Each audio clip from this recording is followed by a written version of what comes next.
If you've watched any of my videos on charitable giving, you know that I encourage you to make the most of your generosity by utilizing tax-efficient strategies to achieve your charitable goals. How can we use tax planning to maximize our contributions to the charities of our choosing? And how can we minimize the amount of taxes that we pay to the government? Now, I'm not making an argument that all taxes are bad. In an ideal world, our tax dollars are ultimately used to improve our lives and to improve our communities. But it is our human nature to prefer to have greater control over how our money is spent. And having a direct impact on a cause that we believe in is often preferable to handing that money over to our government and expecting it to make the best use of those funds. In this episode, we'll apply this idea to testamentary giving, charitable bequests that are made at your death. Many people want to include charitable bequests in their estate planning documents to be given effect upon death. And this is a great way to honor at your death a charitable organization that was meaningful to you during your life. For many people, this idea comes up when drafting a will or a revocable living trust, which is often used as an alternative to a will. And there are tax benefits of charitable bequests in your will or revocable living trust. You will receive a charitable deduction against death taxes. And this is true at the federal level for federal estate tax. And in Pennsylvania, where I practice, it's a slightly different structure, but it's the same consequence.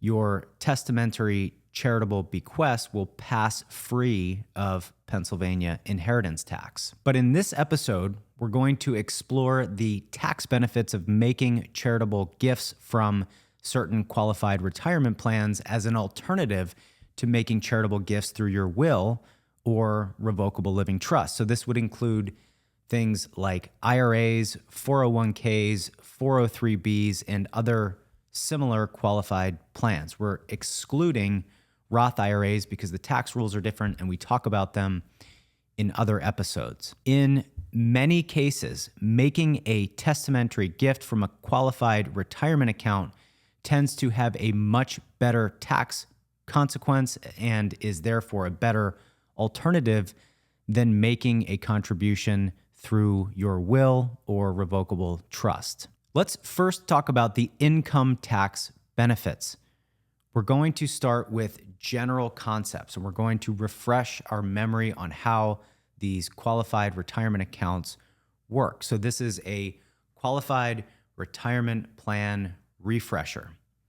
So qualified retirement plans, other than Roth IRAs, are funded with pre-tax dollars, which qualify for deductions against income in the year that the contribution is made. So you receive income in a taxable year, and rather than depositing that money into your checking or your savings account, you instead deposit it into a qualified account, and you do not have to pay income tax on that money in the year that the contribution is made. However, when you take that money out of the account, we'll call this a distribution, you will pay ordinary income tax on the distribution at your ordinary income tax rate. This effectively defers the income on the money that you put into the account and all of the growth inside the qualified account. So you are essentially kicking the tax can down the road to be dealt with in later years, presumably in lower income years. So not only will you have the benefit of the income, but potentially your income tax rate, your effective rate, will be lower as well. Now, even aside from what we'll cover in this video, it is critical to plan for how these accounts will be distributed at your death. When these accounts pass after our death, the beneficiaries, generally speaking, still must pay income tax that was deferred on the account. Now, in most cases, what we receive as inheritance is not subject to income tax because it was already taxed during our lifetime. Now, I want to be clear, we're not talking about estate tax. We're not talking about inheritance tax. We're talking about income tax. So I'll say this again. In most cases, what we receive as inheritance is not subject to income tax. But this isn't true for tax-deferred accounts like qualified retirement accounts. And this is where the planning opportunity comes in. Some beneficiaries get preferential tax treatment. And one type of beneficiary that gets preferential tax treatment are charitable organizations. In fact, they are exempt from paying any income tax at all on the distributions that they receive, including distributions from a qualified retirement account. So generally speaking, when you name a beneficiary on your IRA, when you die, that beneficiary will have a couple of options. They could liquidate the entire account and pay all of the income in the year that it's liquidated, assuming that they don't qualify for some type of a tax deduction, or they can stretch out the distribution over a period of years. And the number of years depends on who the beneficiary is. But generally speaking, under current Secure Act regulations, it's a 10-year period. Now, there are major exceptions, including beneficiary who is a surviving spouse and certain other specific categories of individuals who can have a longer payout period. Often it could be the lifetime of the beneficiary. So they could stretch out those payouts over a longer period of time.